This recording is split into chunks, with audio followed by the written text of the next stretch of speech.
Math 287, Quest to College. I'm Joe Vasta, and this is Review 3. Let's do some problems. Use the Gram-Schmidt process to determine an orthonormal basis for the subspace of R4 spanned by these three vectors. So we're doing the Gram-Schmidt process, and the Gram-Schmidt process is right there. And what are we going to do about this problem? Well, let's label these three vectors. This one is, we'll call it V1, V2, V3. So these three vectors, if you take the span of them, you take all the linear combinations, they'll make up a subspace of R4. So they're not going to span R4, but they will span a subspace in R4. You need 4 vectors to span R4. So what we want to do is determine an orthonormal basis for that subspace, the subspace that's created by these.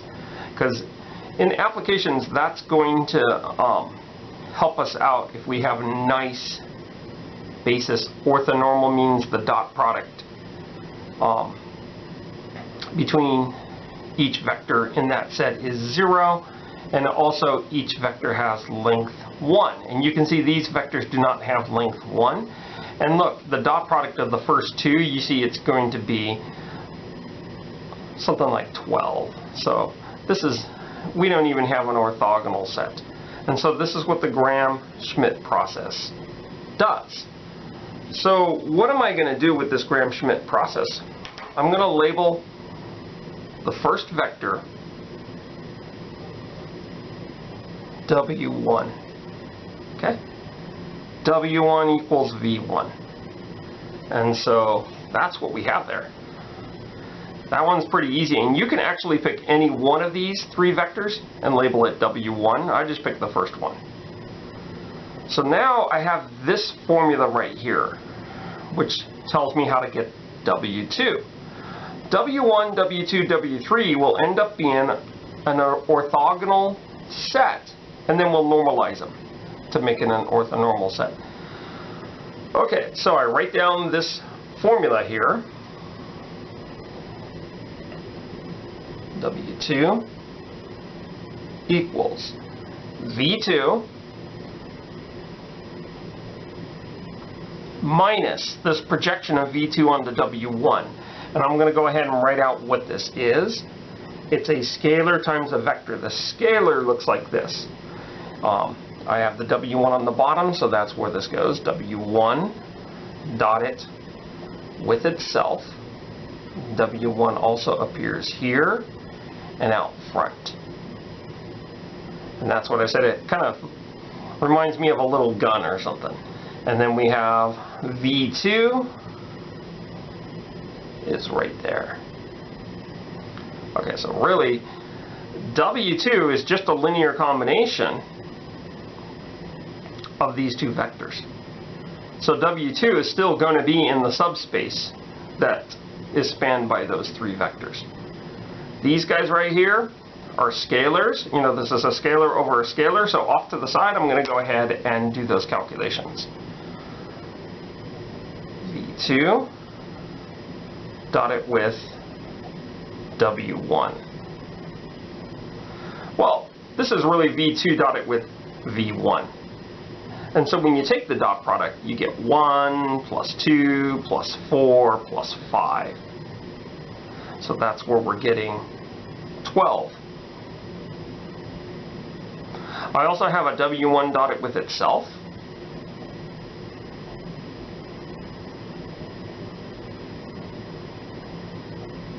And here's W1 right here. It's the V1, so it's going to be 1 plus 1 plus 1 plus 1, which is 4. I find it a lot easier to keep these things on the side, and then I jump back to the formula and see what I end up getting. So V2 is this guy right here. 1, 2, 4, 5 minus We have this guy, v2 dotted with w1, which is 12. That's on the top of the fraction. And on the bottom I have 4. And then w1 is 1, 1, 1, 1.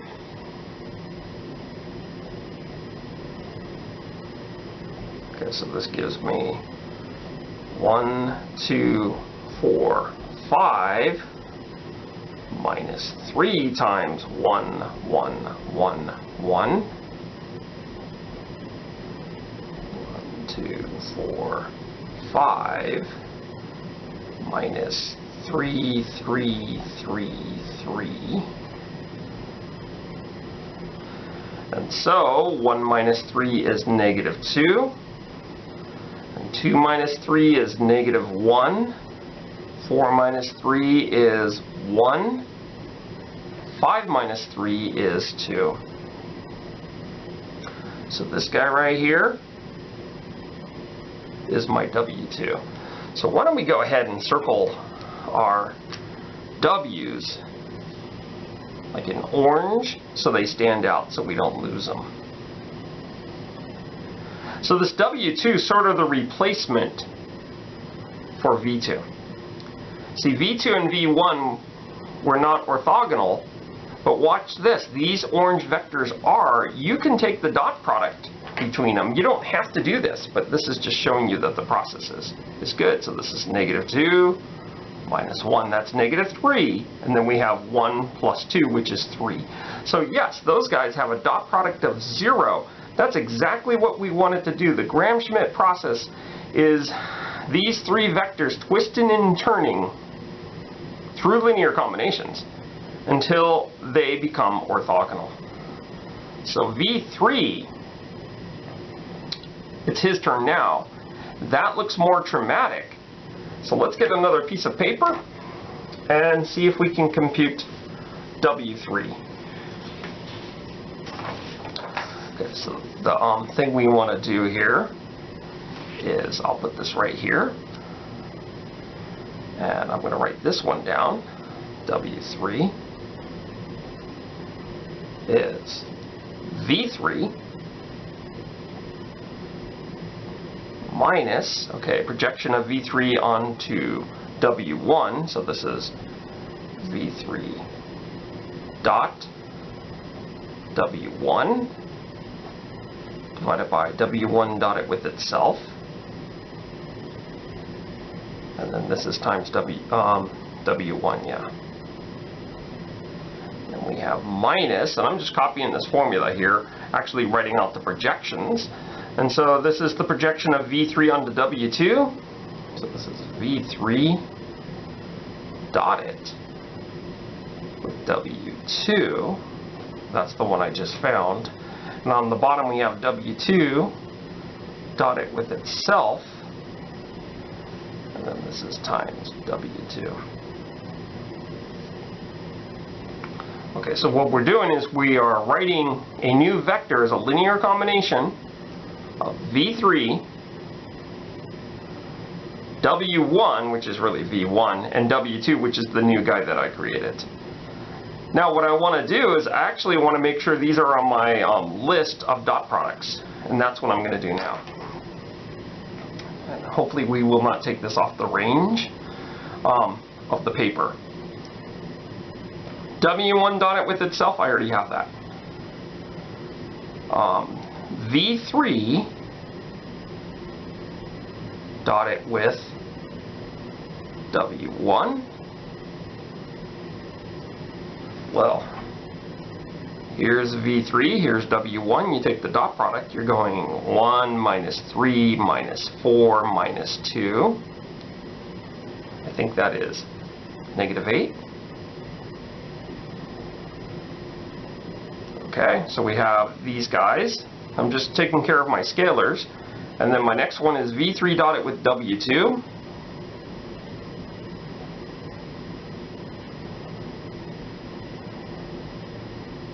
And then W2 dotted with itself.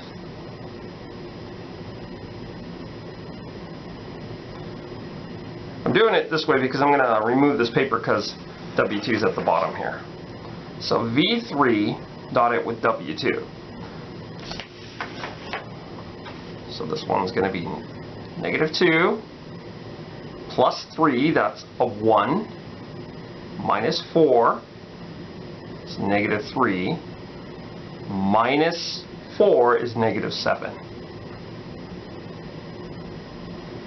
And W2 dot W2, this one's going to be 4 plus 1 plus 1 plus 4. If you do that in 10's calculation, you get 10. Okay, so I have all the dot products I need. I'm going to go back over to this piece of paper. This is at an angle because the tripod leg is in the way, but I think that will be all right. So W3 is V3, that was that original vector 1, negative 3, negative 4, negative 2, minus V3 dot W1, that's negative 8, over W1 dotted with itself, 4, and then we put W1, which was the 1, 1, 1, 1. Then I have a minus sign, V3 dotted with W2, which we figured out was negative 7, all over W2 dotted with itself, which is 10.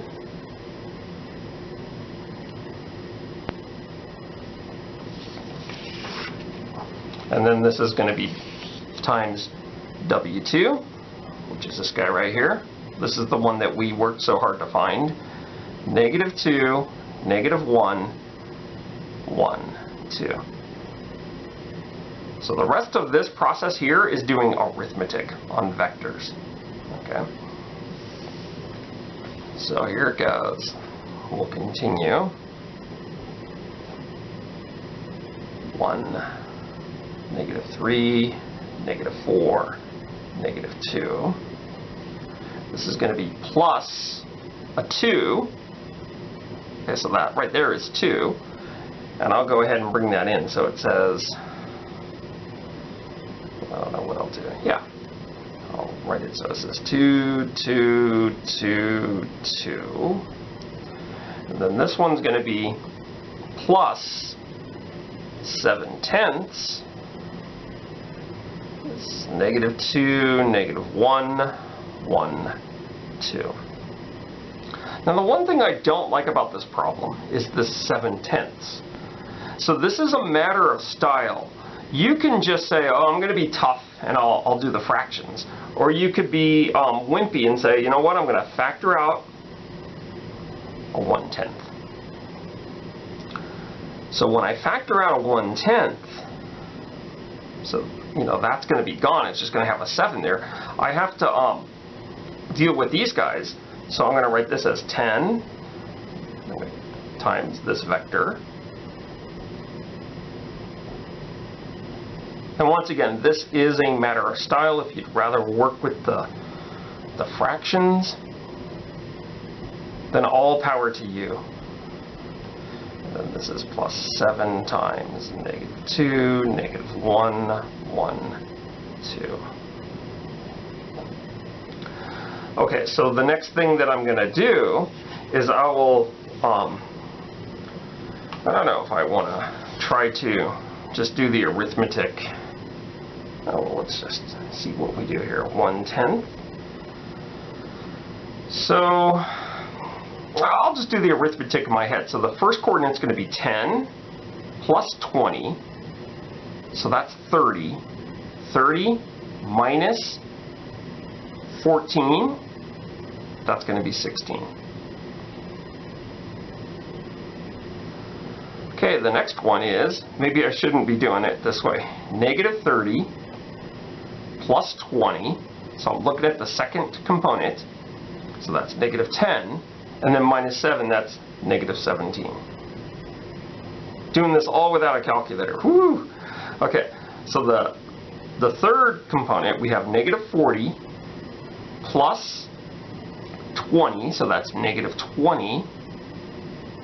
And then we have plus 7, which is negative 13. And then the fourth component, negative 20 plus 20. So we're at 0, and then we have 14.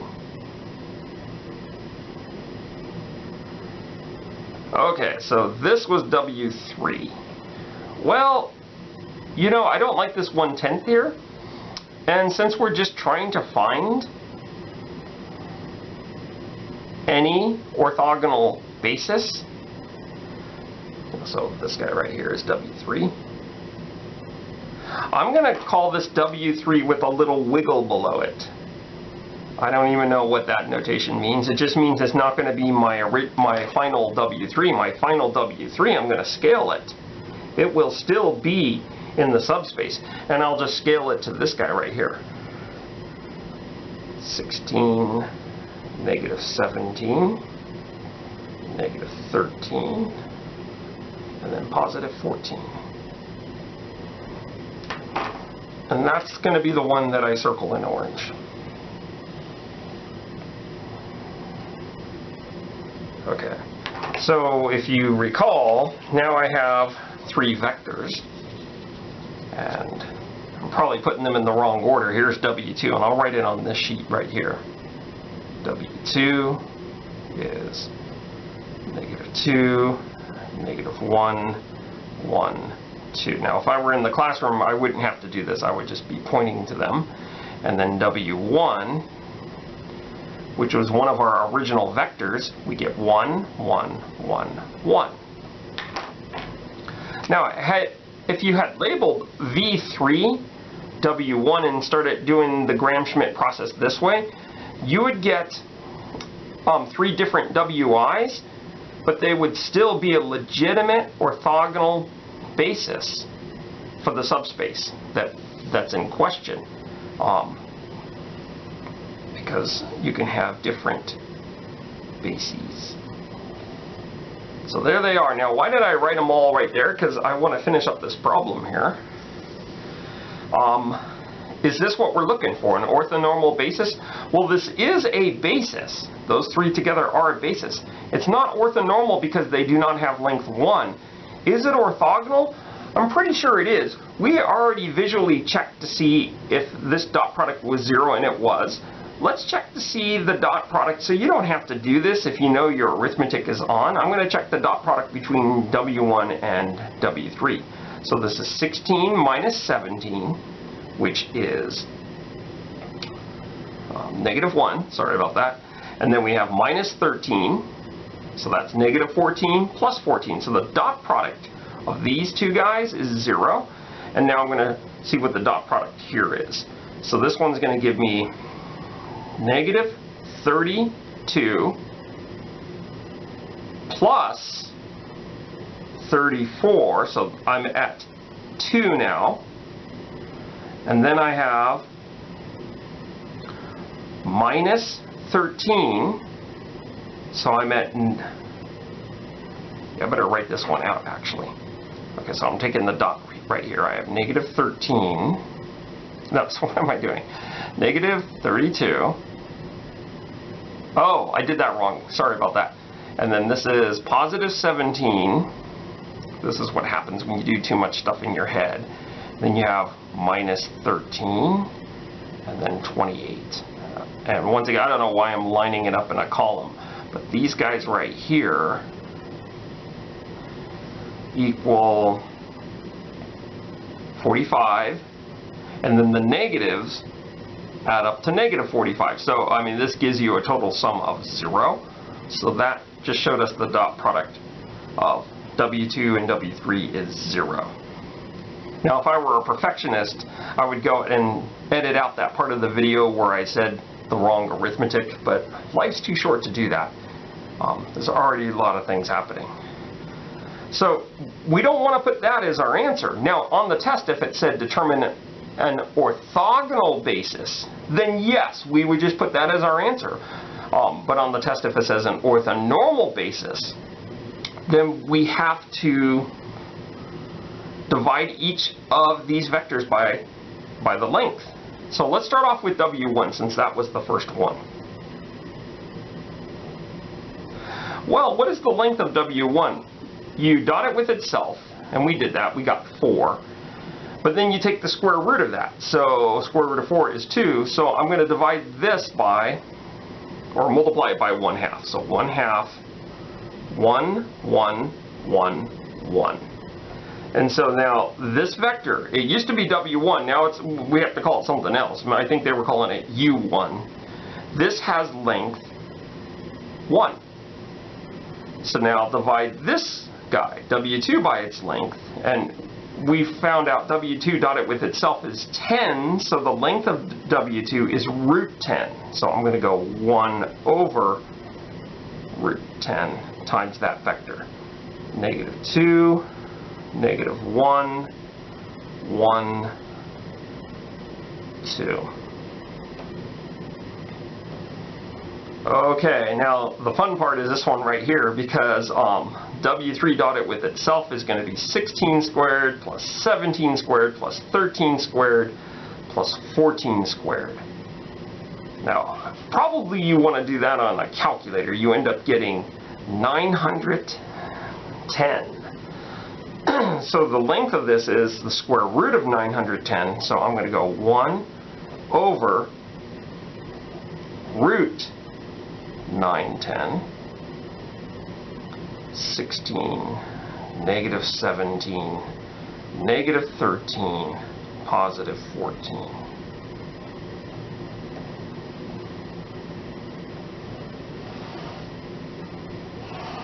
There it is. Use the Gram-Schmidt process to determine an orthonormal basis for the subspace of R4 spanned by our original VIs. Well, here are 3 vectors. This is an orthogonal set, but it's also an orthonormal set. We did that at the very end by dividing each of these by their length. So that completes the first problem, 5.3, which is kind of a doozy. I mean, it is a lot because it's just tedious to do the Gram-Schmidt process. So why don't we go ahead, and I'm trying to find my other problem. Here it is. And cover 6.3, 6.4, 6.5. Now we're not going to cover every single thing, but we're going to cover a lot of important things. So here's our next question right here. And what a doozy it is. Look at this. We have a linear transformation that goes from M2 to P1. Okay, 2 by 2 matrices, 2 polynomials of degree 1 or less. And it looks like this, T of A, B, C, D. Okay, so this is just something that's made up. It's a problem. One thing that we want to do before we start getting into these questions is we want to find the dimensions of these vector spaces. The dimension of the domain is 4. The dimension of the codomain, well, that just has dimension 2. So that's one thing that we want to point out before we move on to this. Okay, find the matrix representation, T, for the transformation and ordered bases. So here's some ordered bases, E11, E12, E21, E22. Well, we're not so surprised about that. And then the ordered basis for P1 is X and 1, which is kind of written in the order in which you see it here, so that's cool. Find the kernel, write the answer as a span of a basis, if possible. Find the range, do the same thing. Find their dimensions, verify the general rank nullity theorem. Is the transformation 1 to 1? Is it onto it? And find T inverse. Wow, so this is pretty drastic here. What we want to do is get another piece of paper, and I mean, all this stuff will kind of spill out if you attempt to find the kernel. So that's what I'm going to do. The kernel is gotten by setting this thing equal to the 0 vector of P1. Well, the 0 vector of P1 is the polynomial like P of X equals 0. So I'm going to set that equal to 0. And when I do, I could write this as 0x plus 0. I could see immediately that this a plus 2b minus c plus d, that's going to equal 0. So I'm going to write that up here. A plus 2b minus c plus d equals 0. And then this guy also equals 0. This is the constant. A plus b minus c plus 2d equals 0. So what I have is I have a system, a linear system. Now, what am I going to do with this linear system? I'm going to write the augmented matrix, but actually I'm not. I'm just going to write the coefficient matrix. The coefficient matrix would not include the zeros. And that coefficient matrix looks like this. I'll write it over here. It's going to look like 1, 2, negative 1, 1. Where am I getting those? From the coefficients. And then the bottom equation says the coefficients are 1, 1, negative 1, and 2. Okay, well, look at this. The coefficients, 1, 1 are coefficients in front of the A, and then here's B, and then here's C, and there's D. Now that A, B, C, D corresponds to positions in this matrix. And A is in the first row, first column, which kind of reminds you of E11. And then this B is sort of lining up with E12. And the C is E21. And D is E22. Now the first row is gotten from this first equation, and this first equation is gotten from the coefficient on x. And the second row is gotten from this equation, which is gotten from this coefficient, and there's actually a 1 there, so x1. Now look what we have here. So I'm going to lower this down here. We have the ordered bases, and they are in order. E11, E12, E21, E22. You see the same order. And then for this guy right here, x1, x1. So in the process of finding the kernel, we were able to write out the matrix representation. So let me go ahead and label that. This is our matrix representation of the transformation, going from ordered basis B to ordered basis C. And what I want to do, for other calculations in the problem, I like to just call this matrix A. But in terms of question number 1, we've answered it, and here it is. Here's question number 1. I don't know where to put that. It's that matrix. And notice it's the coefficient matrix, it's not the augmented matrix. That is the definition of the matrix representation of a transformation. Okay, so what are we going to do with this matrix here? We are going to put it in row echelon form by doing row operations. Now, actually, it's not going to be too difficult for this one. So why don't we go ahead and say that A is row equivalent. See why I used A, so I didn't want to write that each time. It's row equivalent. We'll keep the first row, 1, 2, negative 1, 1. And then all we have to do is go row 1 minus row 2 gives me the new row 2. So this is 0, because 1 minus 1, and then 2 minus 1 is 1. Negative 1 minus a negative 1 is 0. And then 1 minus 2 is negative 1. Okay. My variables are still A, B, C, D. So you might be asking, well, Joe, what are you doing now? I'm doing that, finding the kernel. I'm also going to find the range after. So let's look for the kernel. To find the kernel of this linear transformation, I end up having this matrix here. I'm going to find the null space of this matrix, which is exactly what we knew what we were doing here. So I'm going to go put some zeros there. I'm going to identify the leading ones, because identifying the leading ones will tell me free, bound, you know, stuff like that. And so the first variable A is bound, B is bound, C is free, and D is free. Okay, so D equals T, and C, which is also free, we need another parameter. I'll just call it S. C is S. And the second row yields B minus D, but D is T, so B minus T equals 0. B equals T.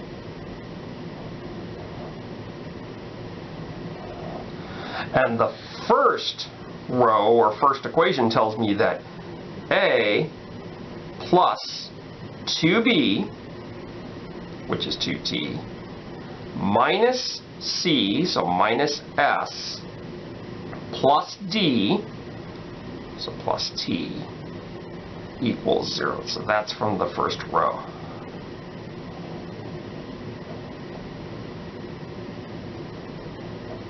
We'll just do some arrows there. So what does A happen to be? Well, A is S, and then that's going to be 3T, so it's going to be minus 3T.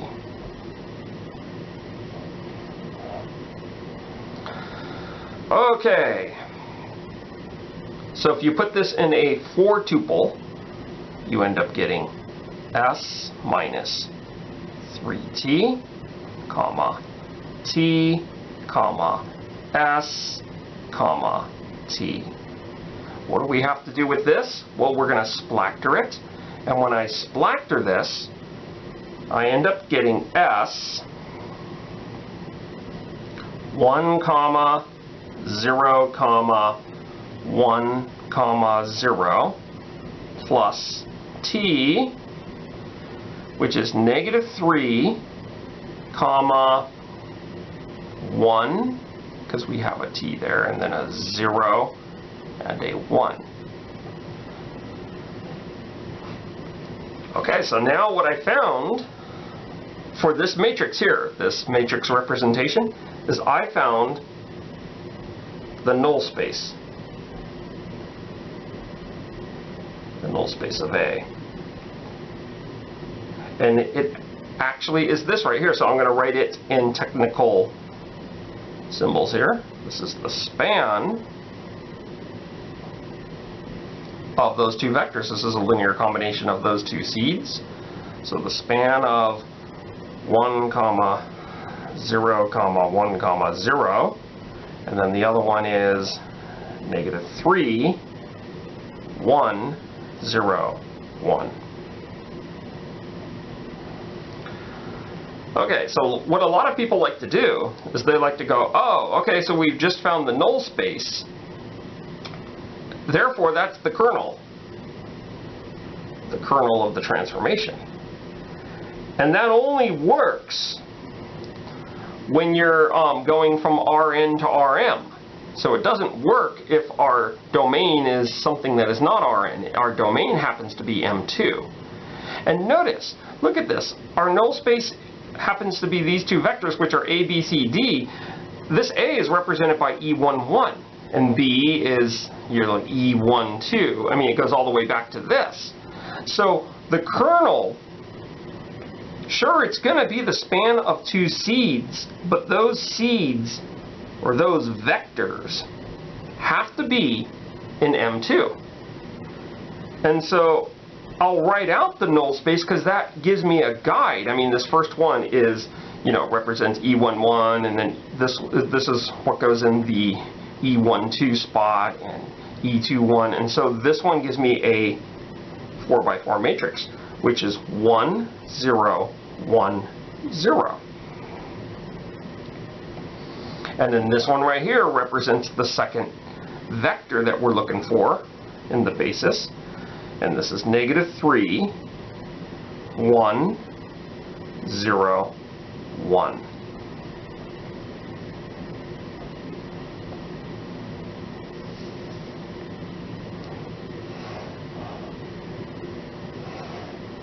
And there it is.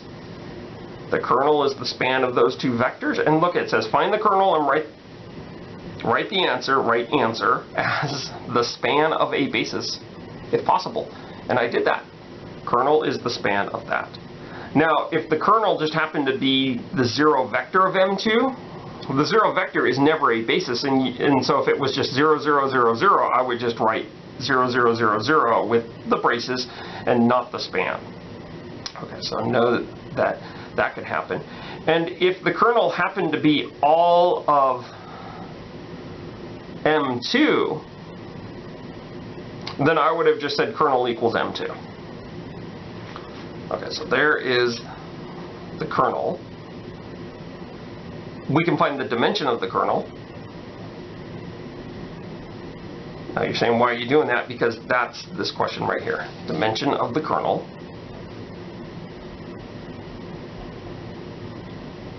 of T.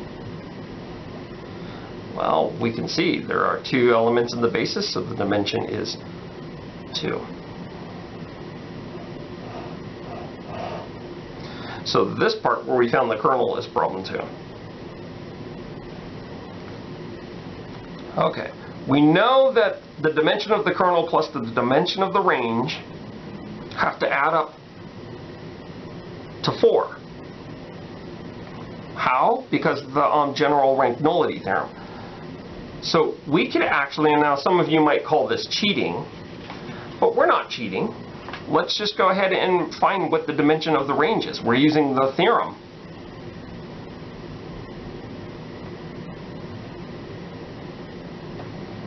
These guys have to add up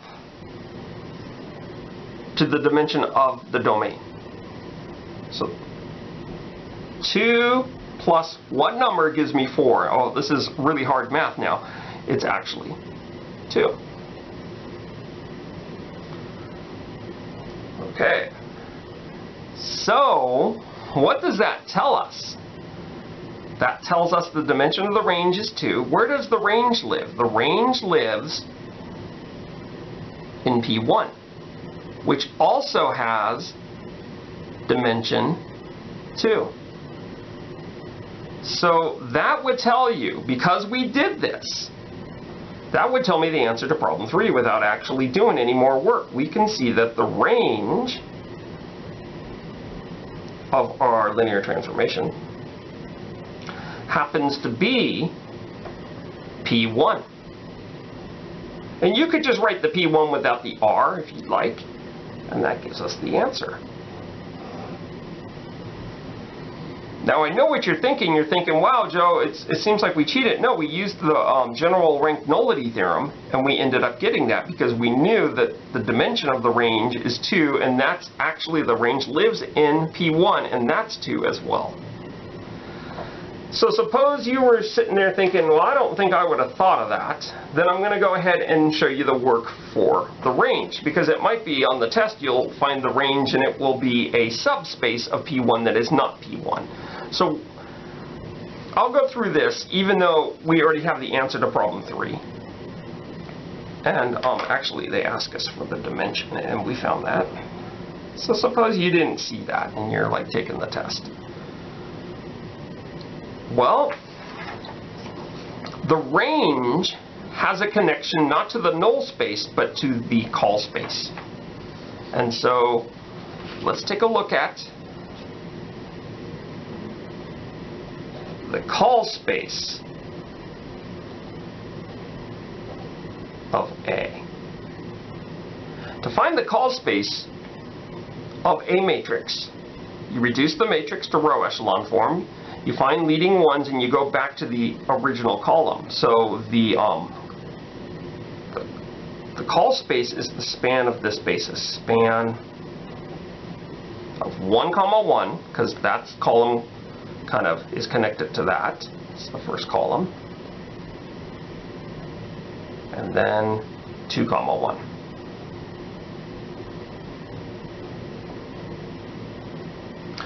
So the range of the linear transformation, well, sometimes it is the call space, especially if the codomain is like R2 or R7 or something, but in this case it's P1. And so this happens to be the span of two vectors, not 1, 1, but look at how you had 1, 1 here. This one is next to that x, and this one is next to that 1, so this would be the element in P1 that is x plus 1. And then this one would be 2x plus 1. And so this is a legitimate answer for the range. But here's the deal. Let's go back to the call space. You notice how the call space, if you span it, it's the span of these two things in R2, you can see that that actually does equal R2. Just like if you span a basis in P1, and there's 2 in the basis, that actually equals P1, which was exactly the result that we got right there when we figured out the range. So in any way, if you had forgotten the rank nullity theorem to do it right here and you just did it this way, you can get the same results. This is an acceptable answer. This is a good realization because we are going to be answering the questions of 1-to-1 and onto. So we're going to get into that. So let's see what we've done so far. We've done problems 1, 2, and 3. We found the kernel and the range. It said write the range as the span of a basis if possible. We did that, but actually on the test, if you make the realization that the range is the codomain, you just write P1 like we did on the other piece of paper. That's acceptable. Okay, so if it equals, the range of the kernel equals one of these guys, you can just write those guys as your answer. Okay, find the dimension of the kernel and the dimension of the range and verify the general rank nullity theorem. That was problem number 4. And that was 4 there, but this is problem number 4. We already did that. Okay, the next question is T 1-to-1. To figure out if your linear transformation is 1-to-1, there is a theorem that says you find out what the kernel is. If the kernel is the 0 vector, it's 1-to-1, and if it's not, then it's not. And what is our kernel? It happens to be more than just the 0 vector. So that was problem number 5, which we could have answered earlier. T is not 1-to-1. Okay, so that's the answer to 5. And 6 says is T onto. Well, does the range equal the codomain? Yes, it does. The codomain is P1 and the range is P1. So once you figure out what the range is, you can answer the onto question. T is onto. And problem number 7 asks to find the inverse transformation. In order to find the inverse transformation, you need your transformation to be both 1-to-1 and onto, and it's not, so T inverse does not exist. Now the funny thing, we're done with the problem, we're going to say a few other things. The only way your transformation can be both 1-to-1 and onto is if the dimension of the domain equals the dimension of the codomain. And if that were the case, that doesn't guarantee that it's both 1 to 1 and onto, but it does guarantee that your matrix here would be a square matrix. And then you'll either get no, no, or yes, yes on that. And if you end up getting yes, yes, if you end up getting it is 1 to 1 and onto, then you would find your inverse transformation by taking the inverse of the square matrix representation. So I think in the homework we've only assigned the ones when you're going from Rm to Rm to ask you what the inverse. Now you were asked to do this on problems like this, but when it was something like this, going like from M to the P1, in your homework it had always been does not exist. So make sure you do actually know how to calculate the inverse transformation when you are going from like Rm to Rm. Okay, and so that is an important thing to do. So what do we have here? I mean, on this piece of paper we just wrote that. I guess I'll keep this piece of paper in the PDFs when I post them, but this is, we have all the work on this piece of paper and the instructions on the one before. So let me go try to find another problem. We have that. And then now let's cover 7.1, 7.2, 7.3, and we have this right here. Let's do this problem. Find the eigenvalues, algebraic multiplicity, geometric multiplicity, eigenvectors, eigenspaces. Okay.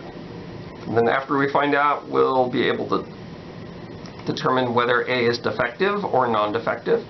Is A diagonalizable? Which you would know right from the question below. And then if so, if A is diagonalizable, find a D and an S such that S inverse A S equals D. So here's our matrix A. Let's go ahead and find the eigenvalues. Before we do any of this, I want to go ahead and write out A minus lambda I, because that appears a lot. So this is 2 minus lambda, 2, 1, 2, 5 minus lambda, 2, then we have 1, 2, 2 minus lambda. Okay, the first thing I want to do with this is take the determinant of this matrix, which is going to give me something called the characteristic polynomial. So the determinant of this matrix, I'm going to go ahead and just go across the top row. So I have 2 minus lambda,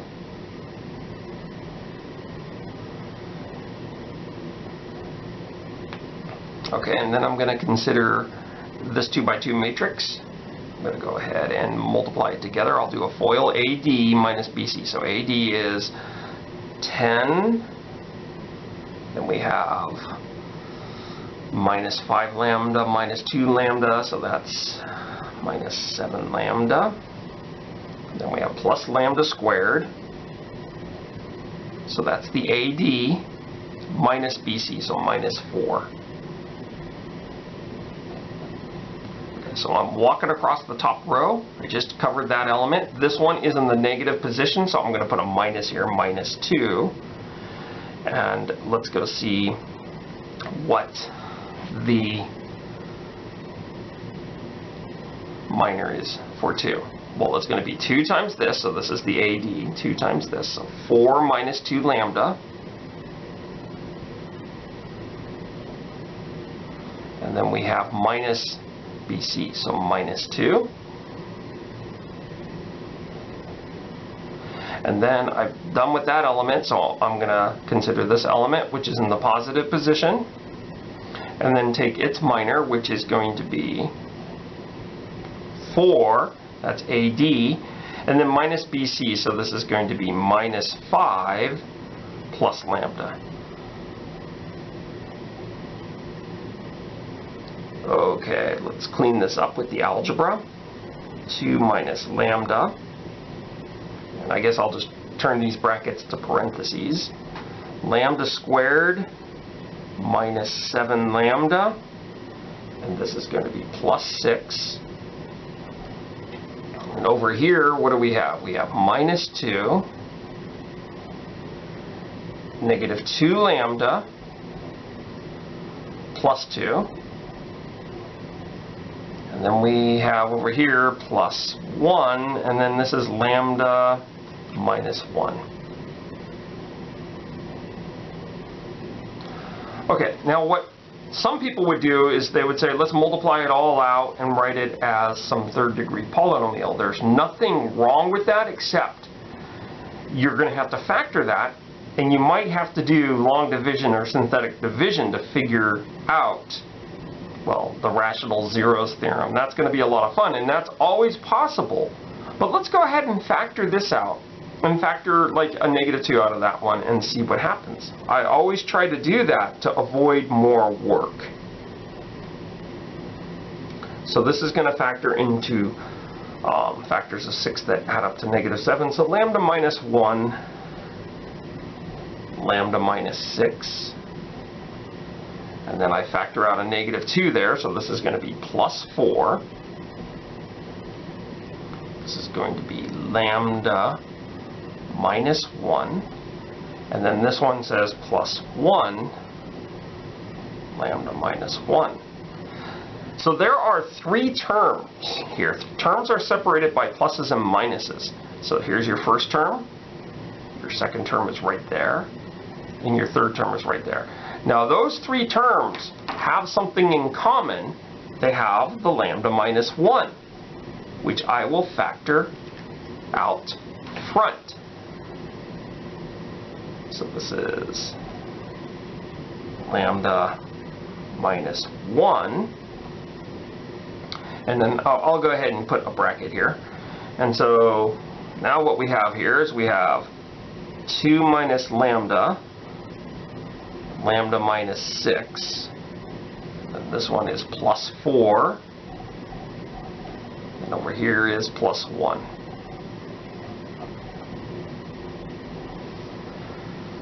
Okay, so I have lambda minus 1. I've got to multiply that out because there's nothing I want to try to factor this, but I mean we have this plus 5 here, so when I multiply it all out, I end up getting first 2 lambda. I'll just write it all out. Outside minus 12. Inside minus lambda squared. Last plus 6 lambda. And then I have plus 4 plus 1. I'll just put a plus 5 there. Okay. So what do I have? It looks like I'm going to need some more paper here. Lambda minus 1. This is a negative lambda squared. And then looks like I have 8 lambdas. And minus 7.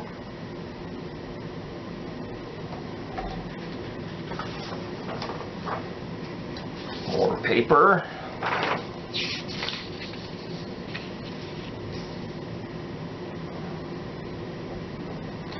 Okay, I want to factor that, but I hate factoring trinomials when there's a negative there, so I'm going to factor a negative out of this factor.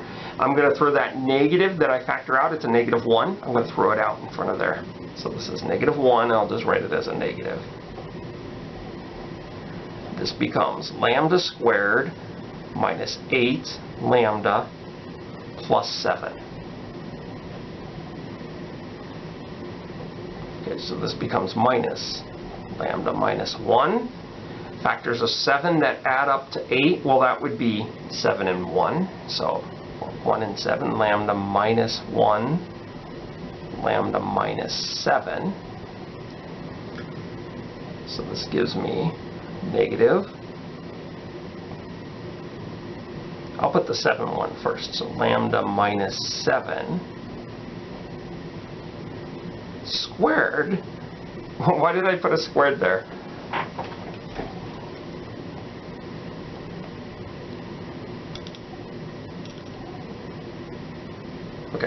lambda minus 7, and then lambda minus 1 squared.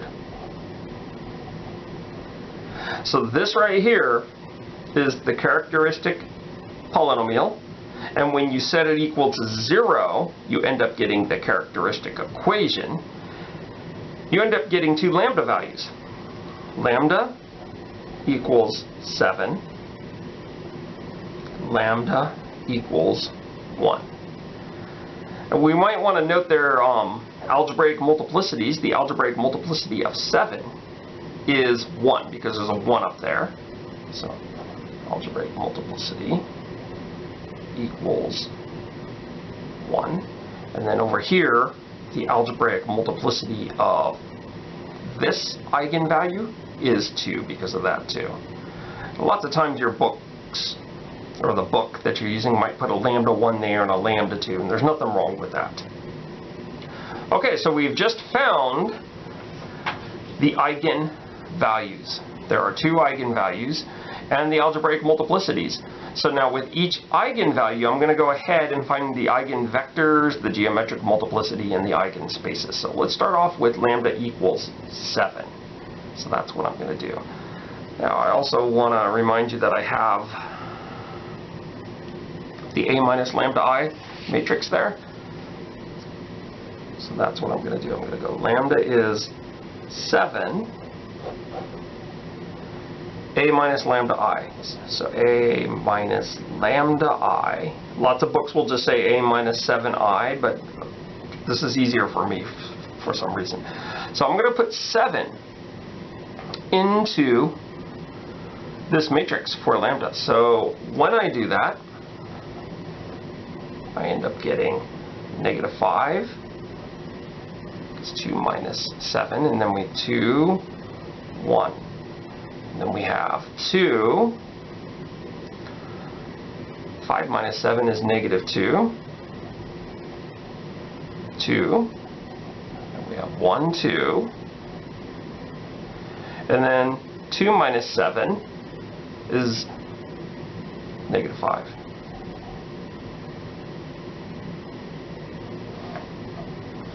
Now, what am I trying to do on this matrix?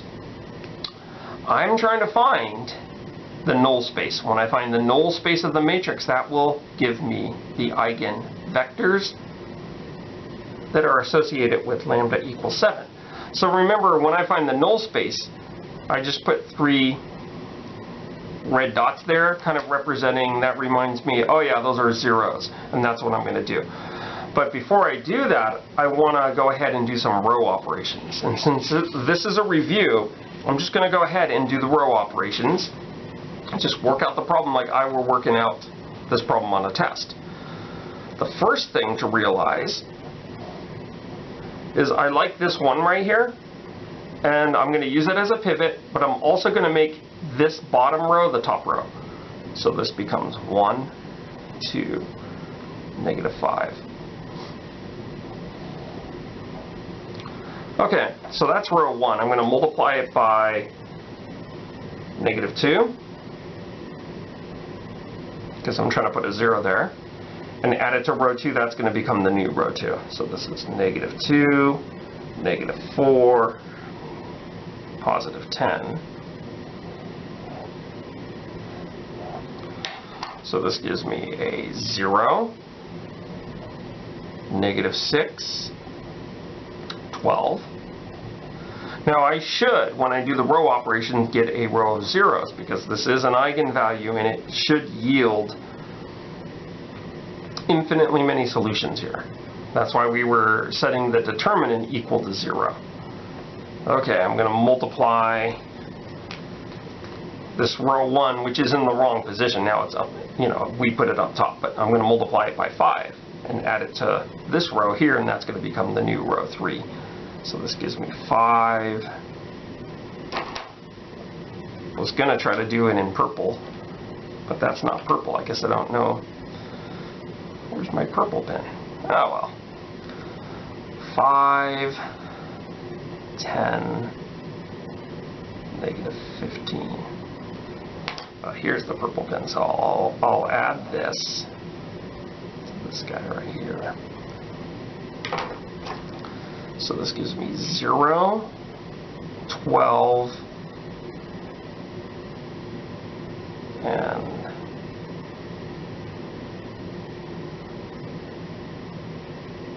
adding it to that.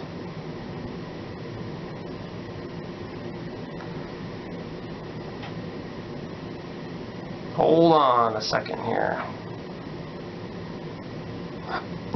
Because 5 times -5, this 2 is a little skinny. You might, because the video is kind of low quality, you might see that as a 15. Let me just fix that. That's a -25. So this gives me -24. Okay, so now you can see row 2 and row 3 are just multiples of each other. So let me go ahead and fix this up a little more. So 1, 2, -5, 0, 1, -2, and then a whole row of zeros. And so this is what a minus lambda I, or a minus 7i, is row equivalent to, and you're trying to find the null space. So we'll just make the variables be x, y, z. You have your leading ones there. So it looks like x is bound, y is bound, z is free. So z is t.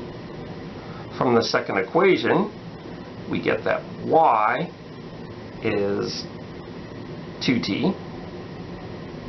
Circle those. From the first equation, we get that x plus 2y minus 5z equals 0. So this gives me x minus t equals 0, so x is going to equal t. Okay, so I need another piece of paper.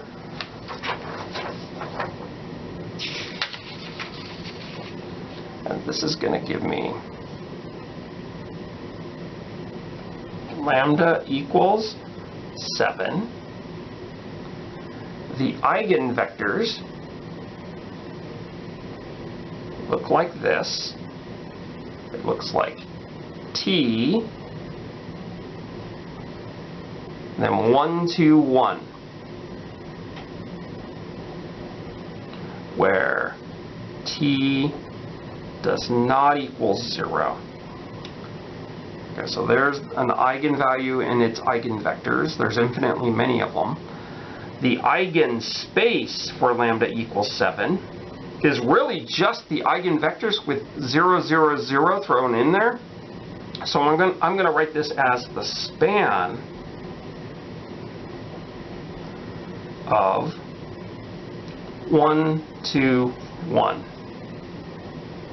So these guys, these sets are almost the same. It's just this one is missing 0, 0, 0, and this one has 0, 0, 0. Now, if you recall, the algebraic multiplicity for lambda equals 7 is 1, and the geometric multiplicity is the dimension of the eigenspace, which just has 1 in the basis, so we have 1. So things are looking pretty good if you want your matrix to be non-defective. So now what I'm going to do is I'm going to go ahead and find the eigenvalue eigenvector pairs for lambda equals 1. I'm going to do that on another piece of paper, and then when I'm done with that, I'll come back to this piece of paper and write up a little summary of what we found for lambda equals 1. We already know the algebraic multiplicity is 2, but we'll write that later. Okay. So another piece of paper, and really, you see the A minus lambda I matrix. Our other eigenvalue was 1.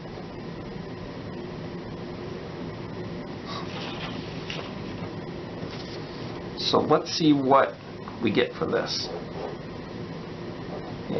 minus lambda I, or A minus I if you want.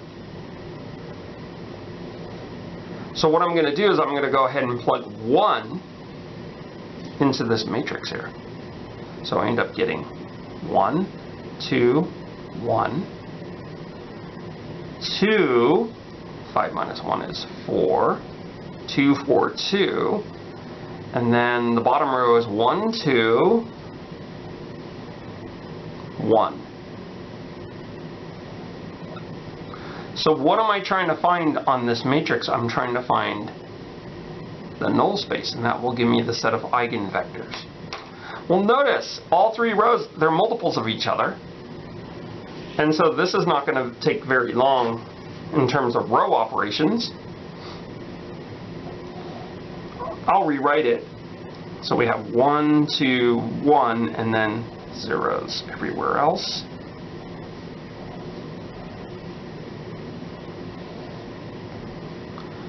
And we're trying to find null space.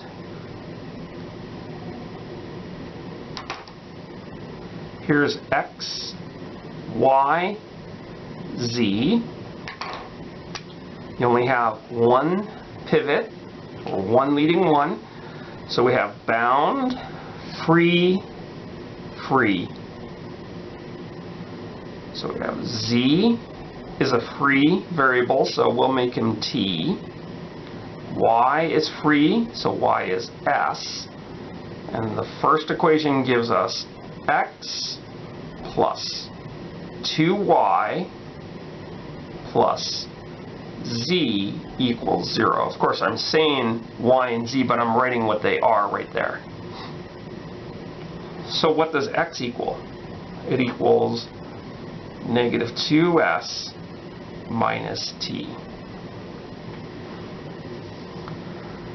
Okay, so let's go ahead and, oh, there's the paper that I want. The eigenvectors look like this.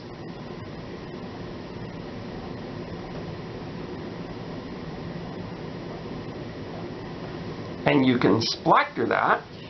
So we'll take this thing out of the way.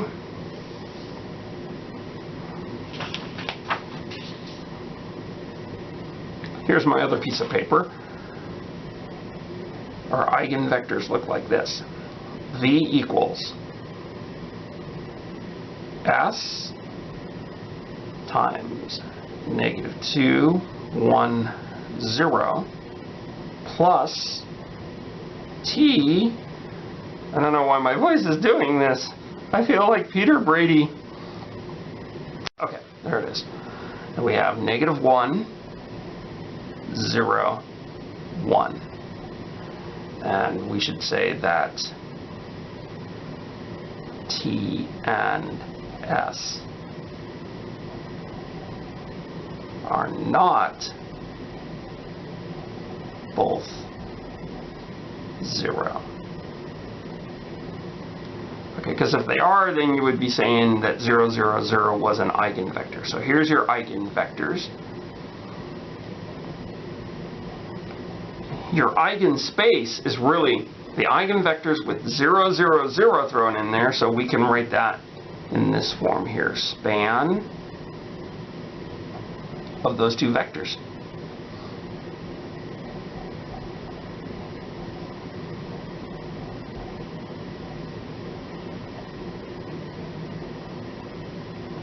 The algebraic multiplicity of lambda equals 1, well, that's somewhere in some, oh, here it is. It's algebraic multiplicity 2. And the geometric multiplicity is the dimension of the eigenspace, and there's 2 in the basis, so 2. So this covers all of our eigenvalues. The algebraic multiplicity equals the geometric multiplicity for each eigenvalue. Therefore, A is non-defective. which also means, okay, because they asked some questions. I'm trying to, oh, here's the questions right here.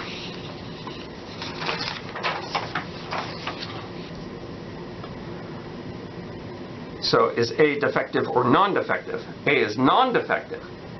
Okay. Is A diagonalizable? Yes, it is. A is, and I'll write it all out, diagonalizable. If so, find D and S such that S inverse AS equals D. Wow.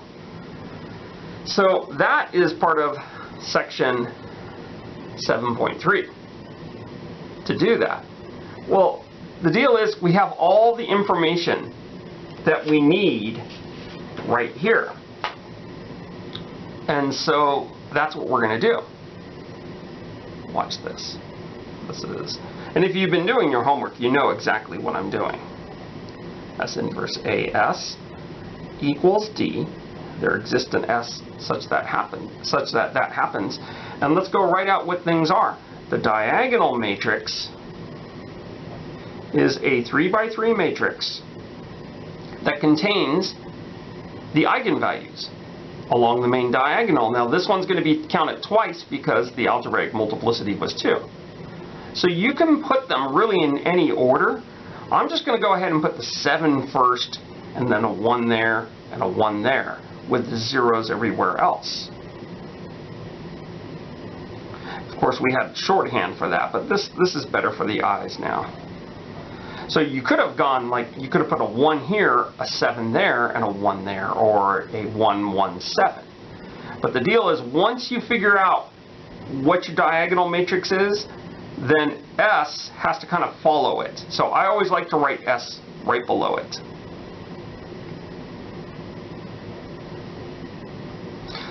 Now S has along its columns eigenvectors. So you have to find an eigenvector associated with lambda equals 7, and that would be 1, 2, 1. But the deal is, it could be really any multiple of that. So it could be like 10, 20, 10. But we usually just pick that one because it's faster to do and it's simpler, less room for error. Now we need 2 independent eigenvectors for lambda equals 1, and we have them right there. Now we can put those in any order. I'm just going to go put them in the order of which I see them. So this is -2, 1, 0. Really, you can use any multiple of that. And then the other one is going to be -1, 0, 1.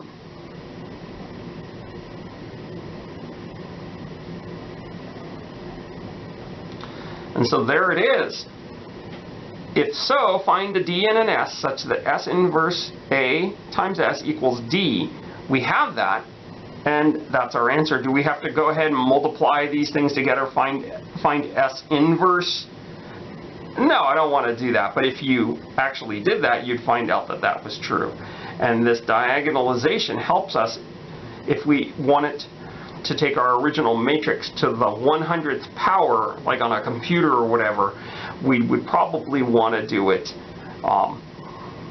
using the diagonal matrix. And that was in the lecture, so I'm not going to go over that. But we finished what they asked us to do. Also, before we move on to the next problem, what do you notice about your matrix? And you may have noticed it right off the bat. This 3 by 3 matrix is symmetric. And now we're getting a little into 7.5. If you have a symmetric matrix, you'll always have real numbered eigenvalues, which we have here, and it will always be non-defective or diagonalizable.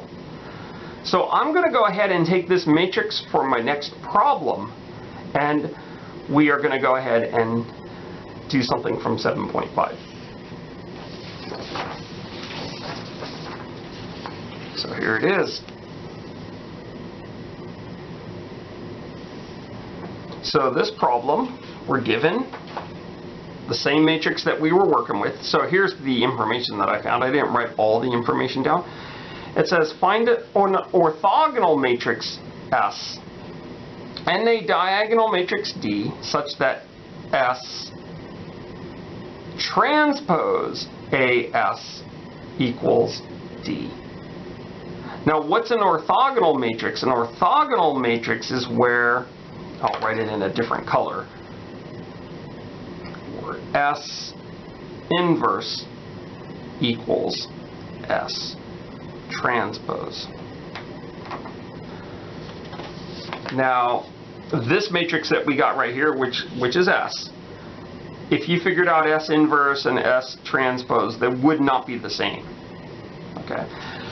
We have theorems about orthogonal matrices that say that the rows form an orthonormal set and so do the columns. So how am I going to do this?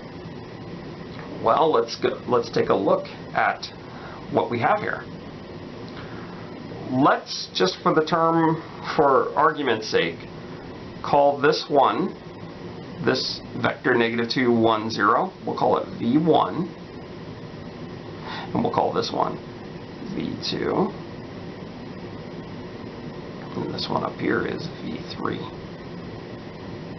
Now because this is a symmetric matrix, there's a theorem that says if you dot any of these guys, lambda equals 1's eigenvectors with lambda equals 7's eigenvectors, you should get 0.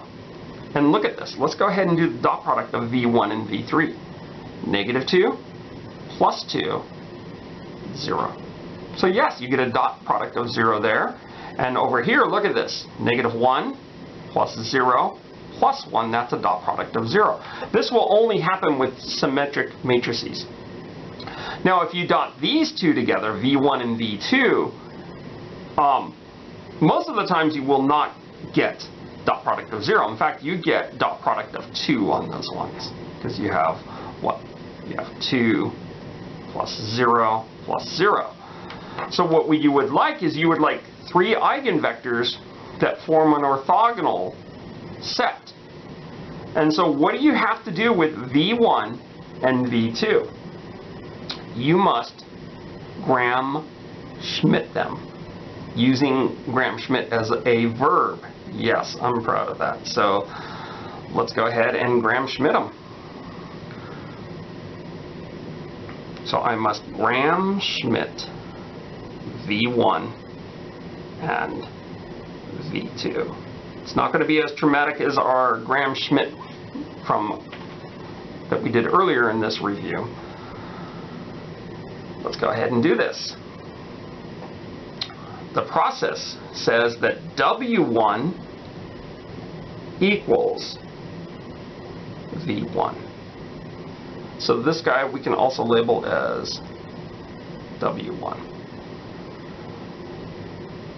So therefore W1 equals -2, 1, 0.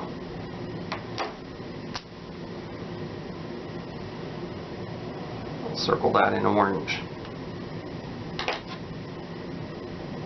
W2 equals V2 minus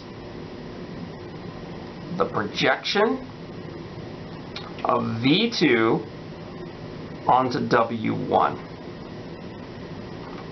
We'll write this out a little more here. This is V2 minus, so this is V2 dotted with W1 divided by W1 dotted with itself times W1. Okay, so V2 and W1, let's make a little catalog right here. V2 and W1. That's just dotting these guys together, V2, W1. So that's 2 plus 0 plus 0, so that's a 2. And W1 dotted with itself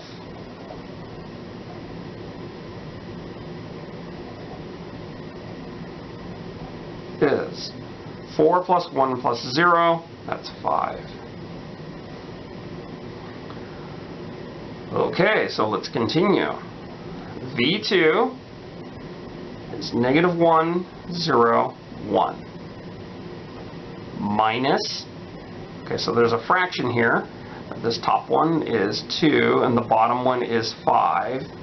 Yuck, 2/5. And then we have W1, which is V1. Negative 2, 1, 0. Okay.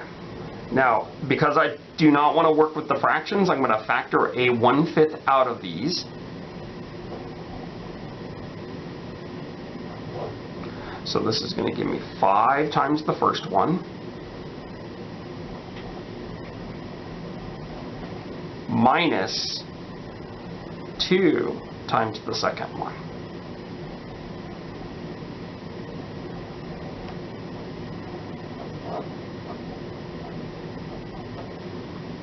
Okay, so this is 1/5, and let's just see if we can do this in our head. So this is negative 5 plus 4, so that's negative 1. 0 minus 2, that's negative 2. This one's 5 minus 0, so that's 5. And so this is W2 wiggle. So I'm going to actually say my W2, it could be any scalar of this. I'm going to call it 1 to negative 5.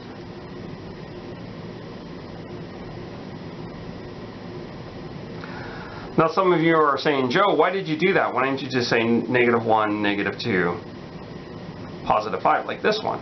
I just wanted to be different. So you could actually just take that one. I'll circle it in orange. So I'm going to just do that sanity check. Do these guys have dot product 0? They will. This is negative 2 plus 2, and then 0. So these guys are orthogonal vectors. This guy, since he's still an eigenvector for lambda equals 1, because all I did was take a linear combination of these guys, he will have a dot product with V3 that will be 0 as well. Let's check this out. This is 1 plus 4, that's 5. 5 minus 5 is 0. So let me go ahead and circle this guy as well. And what I have is I have 3 orthogonal vectors. Looking for another piece of paper here. And so I'm going to show you the mistake people do. And maybe I shouldn't do this, but I'm going to.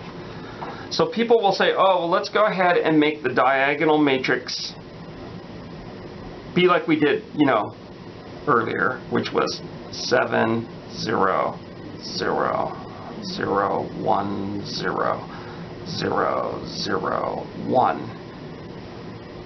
And then, and I'll do this in red because this is incorrect, but this is what some people do. They go, oh, well, we found the eigenvector. An eigenvector of 7 is 1, 2, 1, so we'll go 1, 2, 1. And then for the next one, we can use like W1, so that's what I'll do. I'll say negative 2, 1, 0, and then this one is 1, 2, negative 5. But the problem is this is the wrong answer.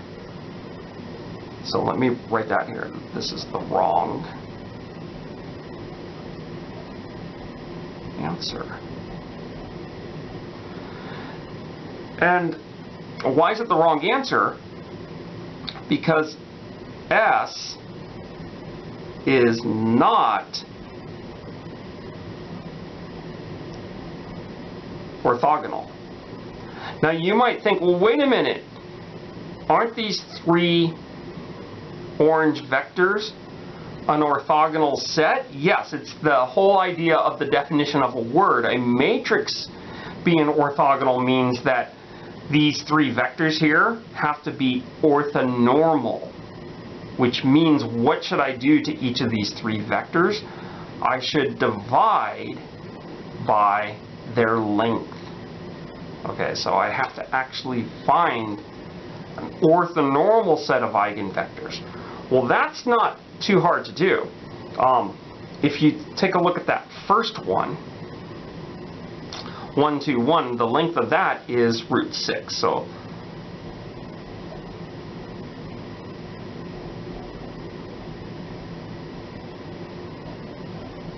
I'm just normalizing these.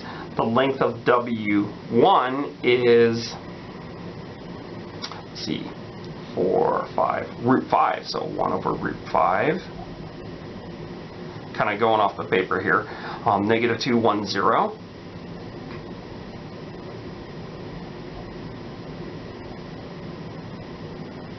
And then the length of this one is 25, 29, 30, root 30. So this is 1 over root 30. 1, 2, negative 5.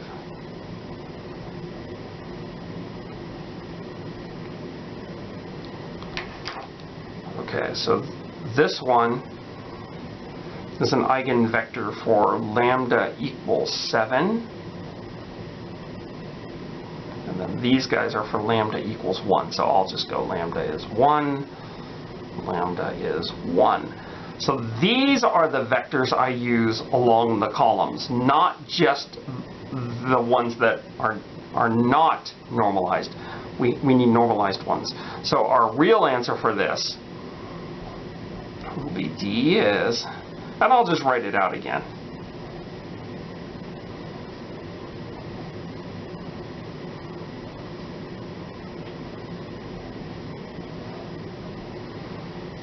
And then S, it's going to be kind of messy to write, but we have to write it anyway, so S is going to be this right here. I'll just write them by the columns. The first column is going to be this guy right here, so 1 times 1 over root 6, so 1 over root 6, 2 over root 6,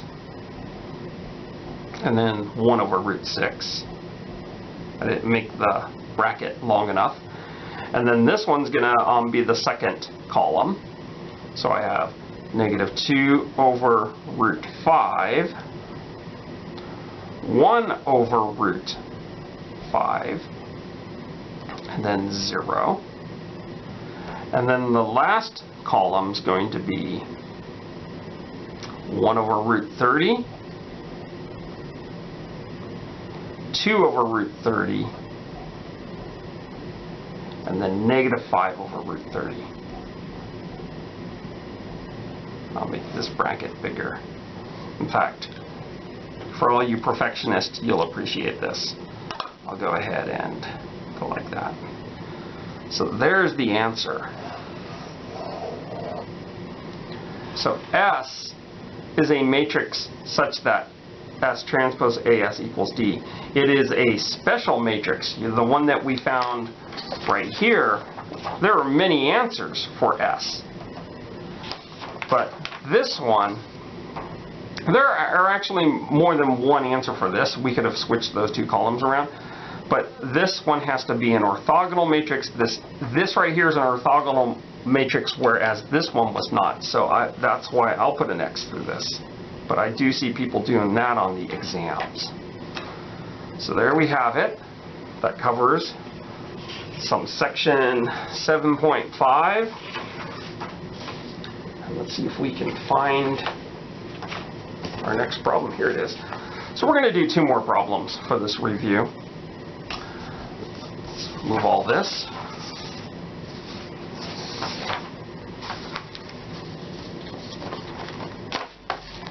That was a long problem. I mean, we were just doing a whole bunch of operations on one 3x3 matrix and finding different things. So for this one, what we're going to do is we're going to find all eigenvalue eigenvector pairs, and after we do that, we'll solve a differential equation. Okay. So the first thing that I want to do on this, kind of have the instructions where I want to write the next step. But oh well. I'll go A minus lambda I right here.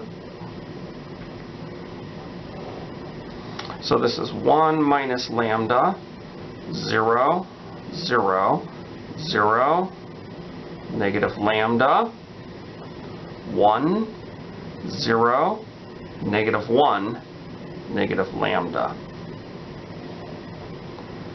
Okay, so now what I'm going to do is I'm going to go ahead and find the determinant.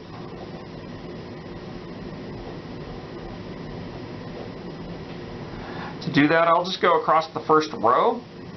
So this is going to be 1 minus lambda, which is in the positive position, and then the minor looks like this. It looks like lambda squared plus 1. Or we can write this as negative lambda. This is a matter of style here. Negative, I just factor a negative out of that factor, and then we have lambda squared plus 1. When you set this equal to 0, you get some lambda values. You end up getting lambda equals 1, and then over here you get lambda equals I and negative I. So we have 3 lambda values. And so we've got to do some work to find the eigenvectors for each of these eigenvalues. And then they're not asking other questions, but for your information, these all have algebraic multiplicity 1, which means they'll all have geometric multiplicity 1. Geometric multiplicity is never greater than the algebraic multiplicity. And this is a non-defective matrix. You can diagonalize it. It's not symmetric, so you can't do that crazy stuff with the Gram-Schmidt. But we're not going to do that. We're just going to go ahead and finish this problem. Now to finish this problem, I think I'll just use another piece of paper. I'm going to write lambda equals 1. I'm going to write the A minus lambda I matrix.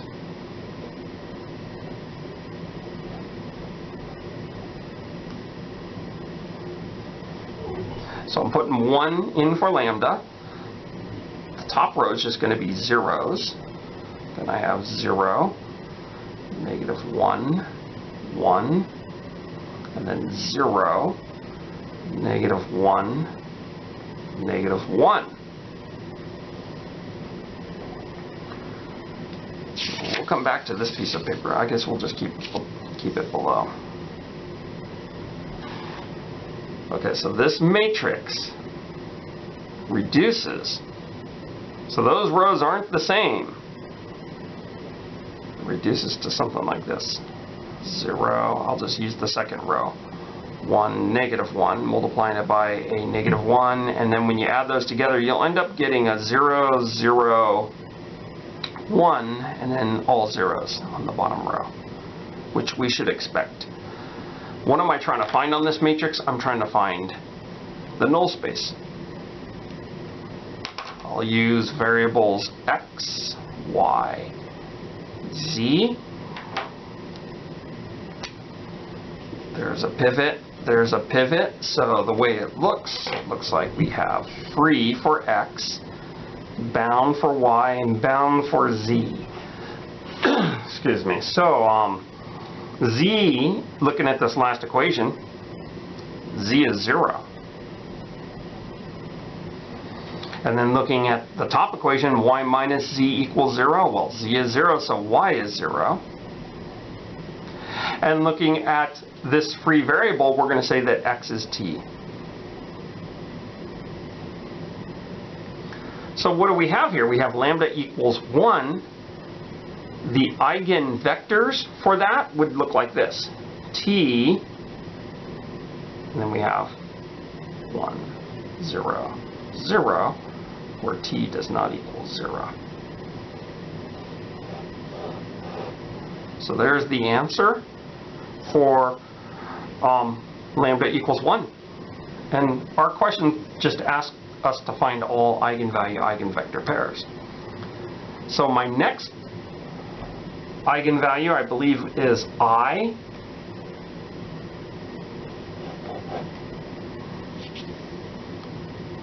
So we're kind of interested in that matrix right there. So I'm going to write A minus lambda I equals. We're looking up here. 1 minus I, 0, 0, 0, negative I, 1, 0, negative 1, negative I. What am I trying to find on this matrix? The null space.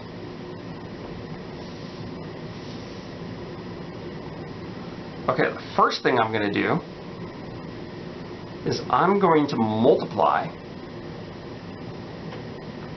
row 1 by the scalar 1 over 1 minus I. And so then row 1 is going to look like this. 1, 0, 0. I could do that because this was the only non-zero element in the row, and so I can scale that to a 1. Okay, the next thing I'm going to do is show you that, like, if you multiply that, the next thing I'm going to do is show you that those are scalar multiples. If you multiply, how should I do this? Row 3 by an I, you end up getting negative I, and then negative I squared, which is a negative negative 1, which is a positive 1. So both of those rows, they're multiples of each other. Yeah, the camera just ran out of battery, so we're back to this. I'm going to go ahead and pick the bottom row. I'm going to write that as 0, 1, I, and then the middle row I'm just going to zero out and throw it at the bottom. What am I trying to find on this matrix? I'm trying to find the null space. My variables are x, y, z,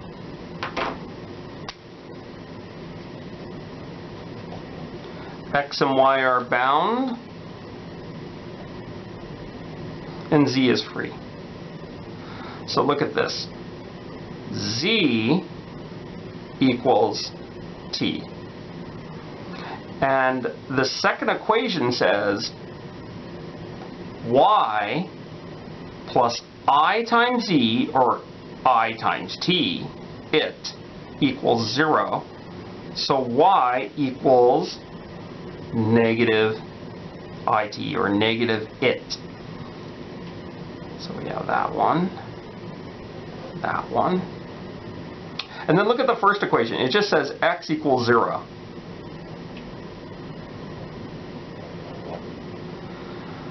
So now let's go ahead and write out the eigenvectors for lambda equals I. That would be this, t, and then so the first one's 0, negative I, and 1. T does not equal 0. And so there it is. Now, if you're thinking, okay, well, let's go ahead and write out A minus lambda I for lambda equals negative I. Well, we don't have to do that because there's a theorem that says we have complex conjugates here. You know, here's a 0 plus I, and here's a 0 minus I. The eigenvectors will also be complex conjugates. So I don't have to do anything except take the complex conjugate of 0, which is 0, take the complex conjugate of negative I, or 0 minus I, which would be 0 plus I, and take the complex conjugate of 1, which is just 1.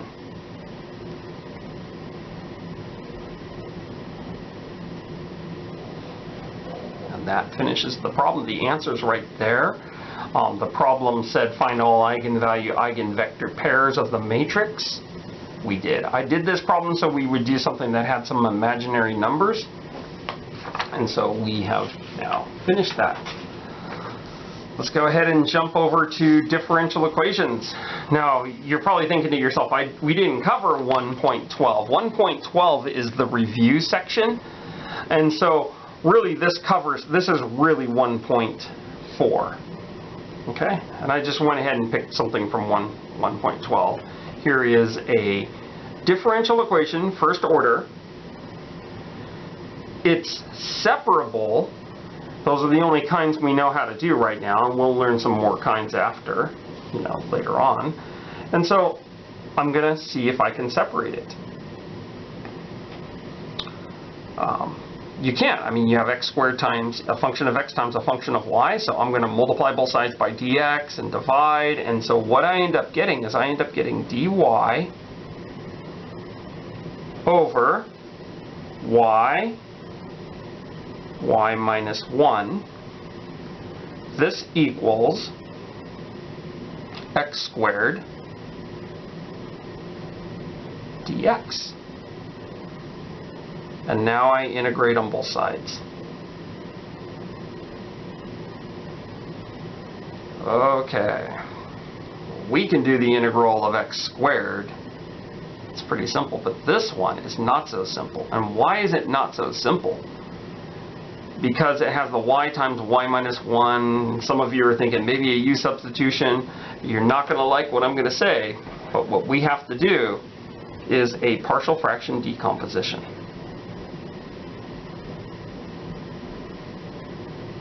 So we have a over y plus b over y minus 1. We have to figure out what the a and the b are going to equal. I'll multiply this equation by the common denominator. So I get 1 equals a times y minus 1 plus b times y.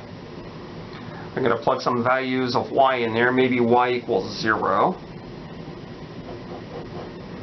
So I have 1 equals a times negative 1. And this guy's dead. So a equals negative 1.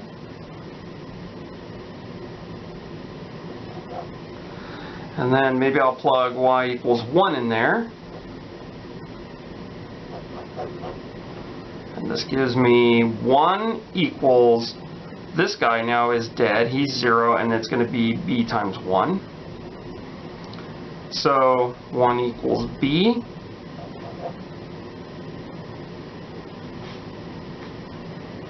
And so this thing decomposes to negative 1 over y plus 1 over y minus 1. The other thing I want to say about this differential equation, and it's always good practice to check this, is you divide it by a y and you divide it by a y minus 1.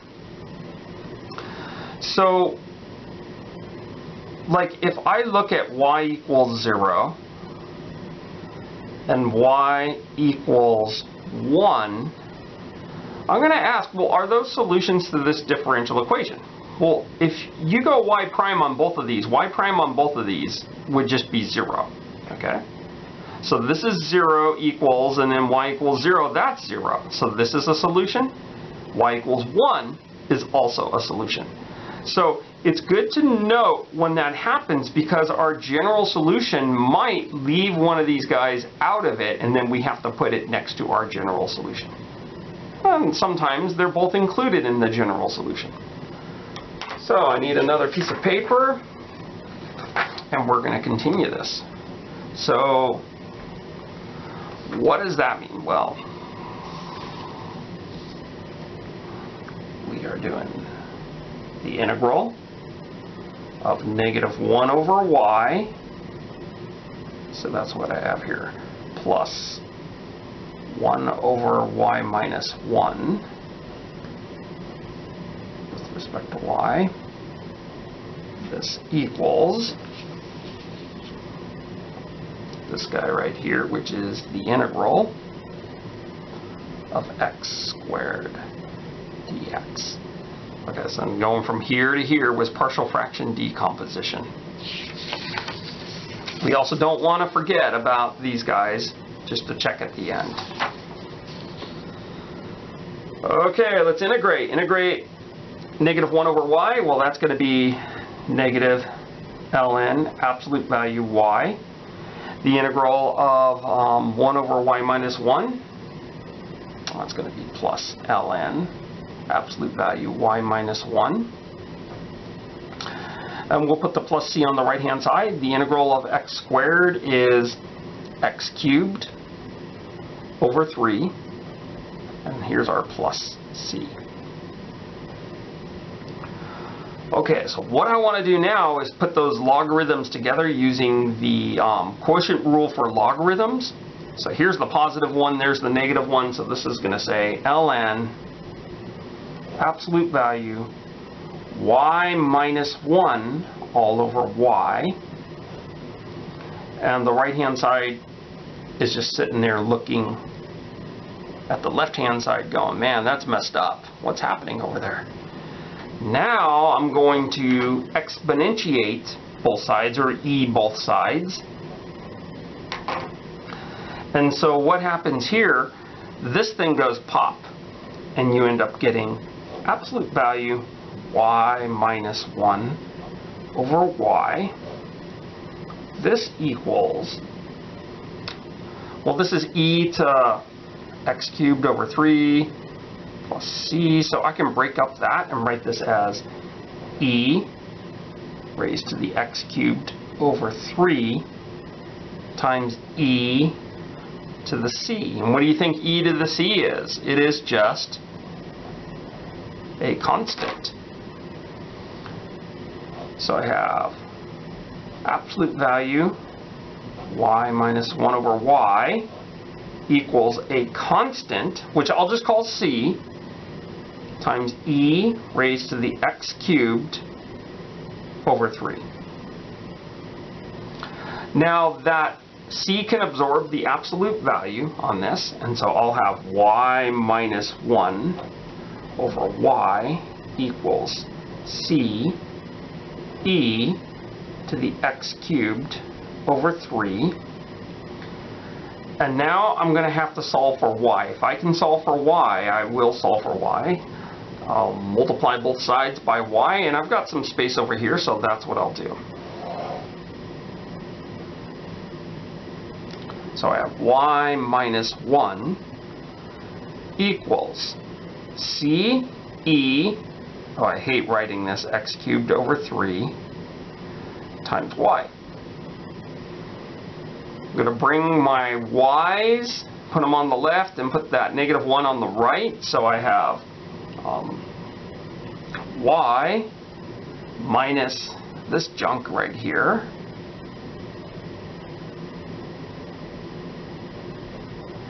equals 1.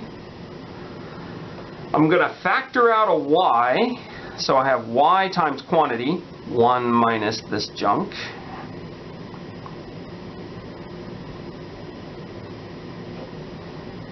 This equals 1. I'm going to divide both sides by what's in these parentheses here, and I'm going to end up getting y equals 1 over 1 minus c e to the x cubed over 3 power. Now before I box that, remember these guys right here, y equals 1, y equals 0. Well, let's set c equal to 0 and see what this general solution gives us. If c is 0, then I get y equals 1. That guy's good. If c is any other real number, my answer is going to have an e to the x cubed over 3 in it. So it's going to have that junk in there. So I can never get y equals 0 from this general solution. So that's when we have to say, oh, comma or semicolon or whatever. We should also include y equals 0 in this one, because the original differential equation did not have division by y. I did that to solve it. So here is my answer. This review went a little long. You should also know how to do initial conditions, like if it said y of, maybe we should just do one. Okay. I know the review went a little long, but we're going to make the review a little longer. So you should know how to solve an initial condition like y of 0 equals 2.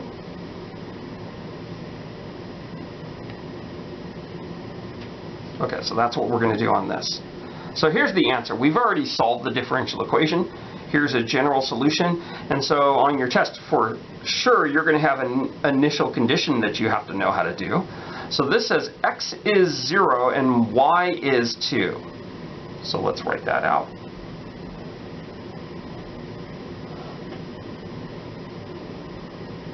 See, and then look, if x is 0, you have e to the 0, which is just 1. I'm going to go ahead and rewrite this because it does look a little funny over there. C times 1. Multiply both sides by 1 minus c. Okay, so I have 2 minus 2c equals 1. Negative 2c equals negative 1. C equals 1/2. That's what the initial condition gave us. It gave us a point on the graph. And so if C is 1/2, then we can write this, and I know you can't see the C equals 1/2, but it does still. Y equals 1 over 1 minus 1/2 e raised to the x cubed over 3. And we'll just end the review like that. Okay. So that covers a lot of stuff. Do your homework, study hard for the exam, and I'll see you in the next video.